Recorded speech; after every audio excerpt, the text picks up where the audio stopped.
মনে হয় এই তো সেদিনের কথা, হসপিটাল থেকে কোলে করে নিয়ে এসেছিলাম সেই ছোট্ট শুনুটাকে। আজকে দেখতে দেখতে 15টা বছর হয়ে গেল। আরও তুই বড় হ, ভালো থাক, মাম্মা পাপার আশীর্বাদ তোর সাথে সারা জীবন থাকবে।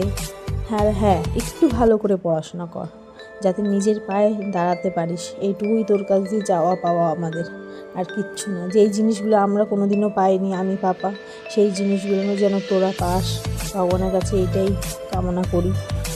আমি শুধু বলবো, ভালো থাক, আরও বড় হ, ভালো করে পড়াশোনা কর। আর আমাদের পরে ভাইয়ের গার্জেন তুই, ভাইকেও দেখে রাখবি সবসময়। চেষ্টা করবি ভাই যত রকম দুষ্কর্মগুলো যাই একটু আগলে রাখার, সাথে শাসনও করবি, কারণ আমাদের পরের গার্জেন ভাই তুই, ভাই তো আমার ছোটো।